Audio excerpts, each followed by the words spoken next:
Hello everyone, this is Philip, and this will actually be my very first video.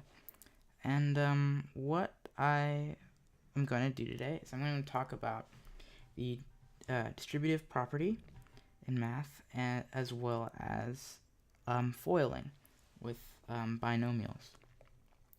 So here normally, for this sample problem, let's say I just do x, and I have 5x in parentheses plus 6. So, if you were to have simply, what these parentheses would mean is, with this x on the outside means it's multiplied. So I wouldn't have x times, because then it would look a little bit funny.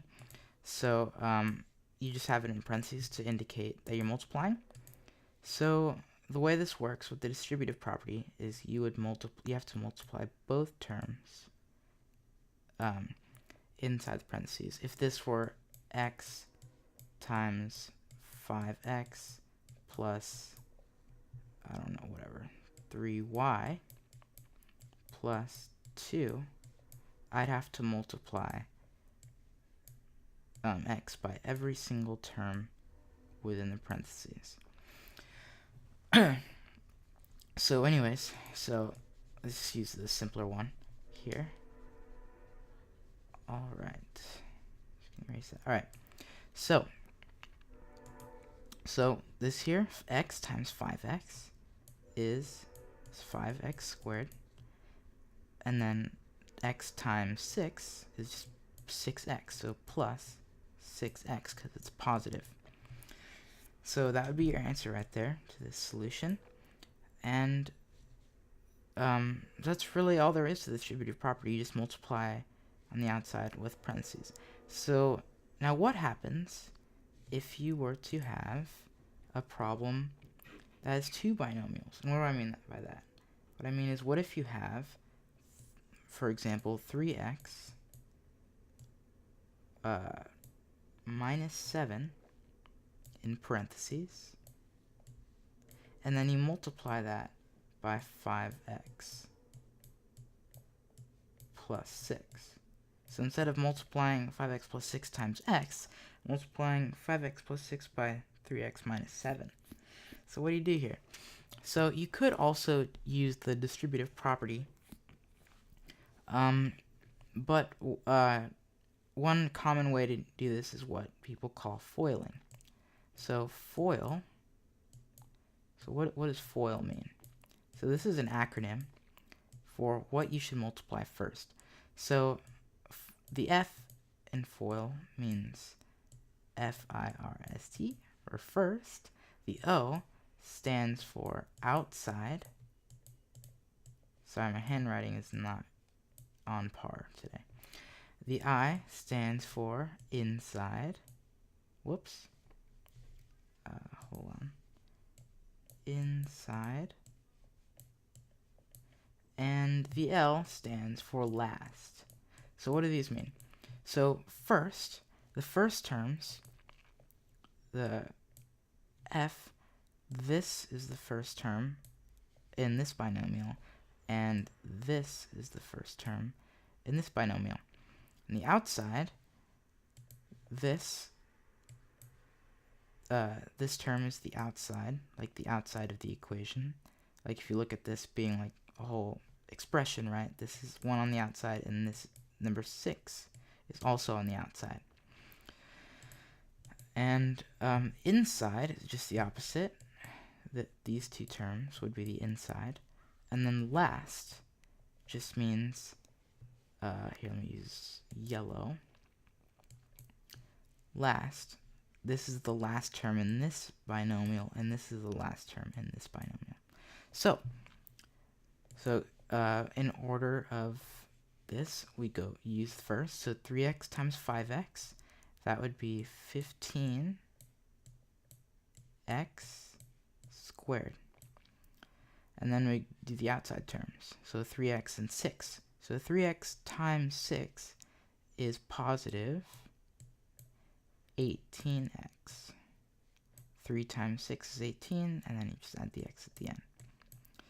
So then after the outside, then we do the inside. So this is -7, and we have 5x. So -7 times 5x. -7 times 5 is 35, or -35, sorry. -35x. And then the last term are -7 and 6. So -7 times 6 is -42. So this is our expanded out term. So you always get the 4-term polynomial when you've multiplied two binomials together. But in this case, we have two like terms here. So what we're going to do now is we're going to combine them. So this is 15x squared still. There's no like terms with the x squared. But this is 18x, this is -35x. So when you subtract that, then you get -17x. And then you just drop the -42 down. And that's your final answer, and that's how you FOIL. So let's do another problem like this. So just so that way you guys are familiar, let me just... Alright, so we have the FOIL. So I'm just going to underline them in different colors. These are probably different colors than I used last time, but it's okay. Alright, so this new problem is just going to be x plus 1 times 3 plus 2x. Alright, so we have the first term, so x and 3. So you multiply those two together, and that's just 3x. And then we have the outside, so there's this term and then this term. So x times 2x is just 2x squared plus 2x squared. And then we have the inside, which is 1 and 3. So you multiply +1, multiply by +3. So then you get plus 3. And then lastly you have the last terms, and that's just 1 and 2x. So 1 times 2x is positive, is just 2x. So now we have the like terms, 3x and 2x. And usually the way we order your answers is usually you have the highest power, like the highest exponential power. So 2x squared would go first.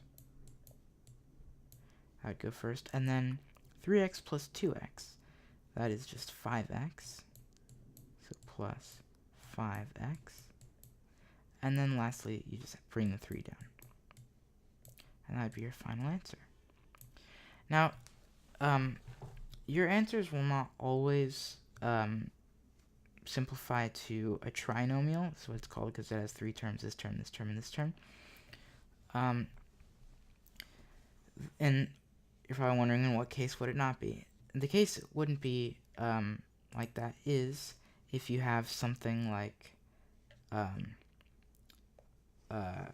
don't know, let's say you have 6x minus 7y, and you have 2 variables, and you have, let's see, 4x minus 3. So if I were to multiply this, we have the, I'm just going to write this here, FOIL, never forget that. So 6x times 4x, this is first, right? First terms. So 6 times 4 is 24, and x times x is x squared. So you get 24x squared. And then you do the outsides. You got the outsides. So we have here 6x times -3, and that's -18x. And then we have the inside, which would be -7y, and 4x. So negative 7y times positive 4x would be, this is where it sort of changes, is negative 28x y. So negative 28 times x times y. That is your extra term. And then you do last. So this would actually be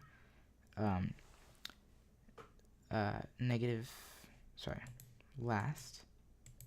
So negative 7y times negative 3. So the negatives cancel out. So then it's 7, basically, essentially the same thing as 7y times 3. So 7 times 3 is 21 times y. Then you just get 21y. So plus 21y. And that's your answer, because you can't simplify this. As all the variables, x squared, there's nothing else with an x squared. There's nothing else with just an x. There's nothing with an x and a y. And there's nothing else that has just a y. So this would be your final answer of foiling. And I also want to say that you don't actually have to foil with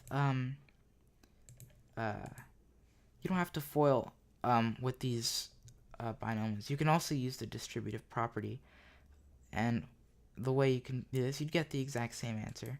So what I'm going to do is I'm going to write this out again. 1 second. Okay, so the way I'm going to solve this is with the distributive property, and it's really just a different, it's kind of like a different order of foiling. So the problem with foiling is it only works is if you have two binomials multiplying by each other. Like if for example, if you had x minus 1 times 2x plus 3 times 3x minus 2, you can't foil because there's 3 of these terms. So in that case, it wouldn't work. You'd have to use this distributive property. So I'm going to show the distributive property and how you would solve this. So last time when I taught distributive property, so in this example, I don't know, let's just have plus 7. The distributive property, with the distributive property, you would, you multiply these two, so then you get 5x squared plus x, right? Now we're going to sort of use that same principle here. So what we're going to do is we're going to distribute x to the 3 and to the 2x. So x times 3 is 3x, and x times 2x is just 2x squared. And now we're going to distribute the 1 with these two. So now we have 1 times 3, which is just positive 3. And then you have 1 times 2x, which is just 2x. Then we simplify that out, bring this first, write the 2x. Actually, let me write that in a different color. We have the 2x squared. Combine these like terms, and you have 5x. And then you just bring down the 3. And that is the answer. And if you look at with our previous, if you look at our previous 2x squared plus 5x plus 3, with foiling you get the exact same answer. So the distributive property can be used anything. Foiling is limited to only multiplying two binomials to each other. So yeah, so I'm going to teach a couple of particular instances with special examples. Like what if you have, for example, this 2x plus y. Or actually, let's just make it simpler. Let's just have x plus y times x plus y. Now, these are the same thing. This could also be written as x plus y squared. So you could use distributive property, or you could foil it, but there's an easier way to do it. So I'm going to sort of walk through how you get to this. So I'm going to use foiling. So the first terms are x squared. X times x is x squared. Then the outside, I'll just write FOIL. The first term is x squared, then the outside terms, which are x and y, are x plus xy. And then we have the inside terms, which are y and x. So you have plus yx, or essentially just x and y. You can write them in any order, it doesn't matter. I'm going to write xy so it's easier to identify them, that they're like terms. And then we have the last terms, which are y and y. So that's just plus y squared. Now if you notice, we have x squared plus 2xy, combine these two, and then you have y squared. So this is actually a property. So a quick way to do this, instead of having to go through all that and foiling, you know that actually this will always be the case if you have two of the exact same terms, two of the exact same binomials multiplying to each other. So all you do is, in order to quickly go from here to here, you just have the x term, or the first term, so in this case x, and then you'd square that term. So then you have x squared. And then you add these two together, or sorry, you'd multiply these two together, x times y, and then multiply that by 2. So you just multiply the first term by the second term, which is just x times y, and then multiply that by 2. And that will give you your middle term. So this would be plus 2xy, and then you square the second term. Now a lot of times people actually forget that they think that they can just they can use the distributive property with, oh, I can distribute this squared to the x and the y. So then it would just be x squared plus y squared.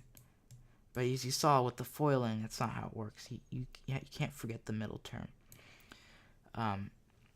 So let's go over an example with real numbers really quick. So let's just say we have, so let's say we have 9 plus x squared. So in order to do this, we have the first term, we have to square that. So 9 squared is just 81. And then our middle term, we multiply the first term by the second term. So 9 times x is just 9x. So we have 9x. And then you have to multiply that by 2, which equals 18x. And that will be your middle term. 18x. And then lastly, we square the second term. So x squared is just x squared. And then if we were to reorder this, because technically you're supposed to just write it in the order of powers. So 18x plus 81. And that is your answer. Whoop. So the same thing actually applies if you have, what if you don't have a plus here, but instead you have 9 minus x squared. And it's actually basically the same thing. The only difference is instead of this plus here, you just have a minus. So it'd be, you square the first term.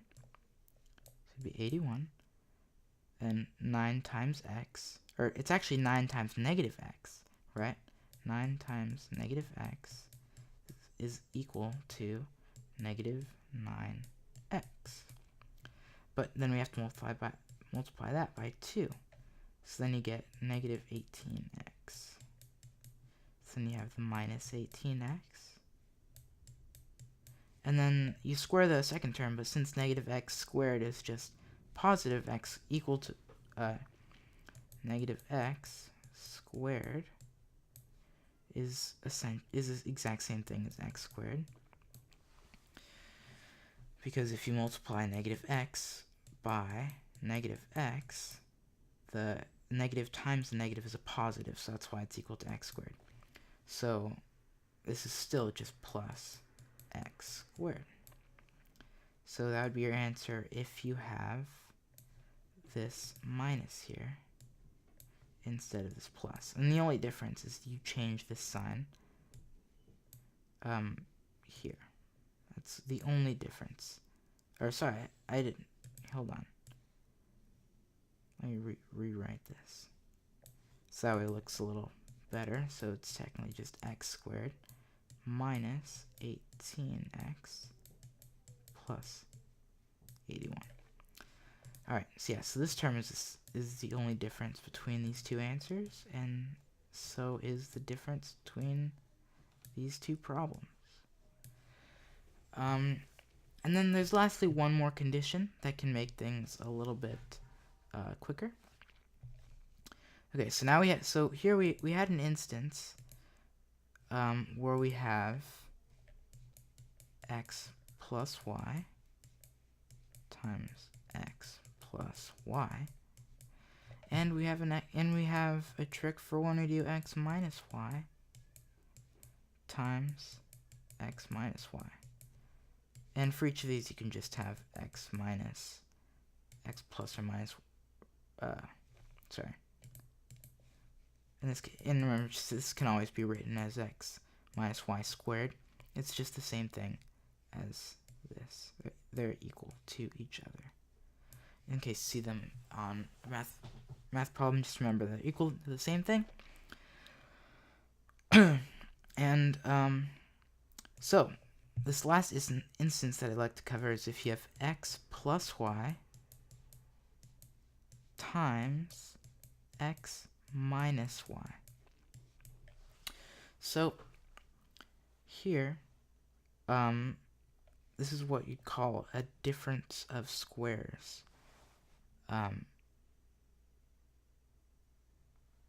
Yeah, so actually, yeah, when you factor it, it's called difference of squares. So you have the only difference between here is the signs here.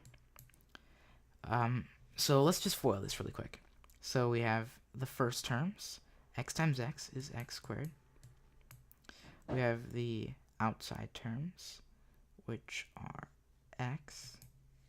Let me use different color. X and y, so it'd be minus xy. And then we have the inside terms, which are x and y, so it'd be plus xy. And then lastly, do positive y times negative y is just minus y squared. Positive times negative is negative, so you have minus y squared. Now if you notice here, these two terms, negative xy plus xy, those are just going to cancel out. So they're just going to equal to 0. So then your final answer is just x squared minus y squared. And that's your final answer. So that's really it. So if you remember, if you have this is the last trick where if you have two binomials that are essentially the same except the signs here are flipped, then you know that the answer is just going to be the first term squared times the second term squared. Or, excuse me, the first term squared minus, actually that looked pretty bad, minus the second term squared. So let's try this with real numbers like we do. So I'm just going to have, let's say, x plus 2 times x minus 2. So according to our trick, we can just do x squared, the first square of the first term. So then we just get x squared. And then do minus the square of the second term. So 2 squared is just 4. So it'd be x squared minus 4. And that would be your answer. And that's all you do. So in order to check this, let's FOIL this to make sure that we're correct. So let's do, so the first terms are x and x, so that's x squared. And then the inside term is, sorry, the outside, you gotta do the outside terms first. X times -2, so that's just -2x. And then the inside, 2x, 2 times x is plus 2x. Notice the middle terms will always cancel out if there's a difference of squares, like what you call it. This is a difference of squares, and when you factor it, then you get this. So, then you square 2 times -2 is just -4. And then these two cancel out, so then you get x squared minus 4. So that's the answer. It's exactly the same. So, yeah, so it checks out. Whenever you have this difference of squares, the middle term will always cancel out. So, that's all. I hope you guys enjoyed my first video. Hopefully I did well enough. And if you have any suggestions for future videos, I'll be happy to do them. I'm hoping to do videos mostly on math, but hopefully I'll cover other subjects as my channel further develops. And I think in the next video I'll probably cover how to get the reverse. So instead of multiplying everything out, how you'd go from here to here, where you'd what's called factoring. So alright, until then, don't forget, if you like these videos, don't forget to subscribe, leave a like, and let me know what you think of this new channel. Until next time, guys, peace out.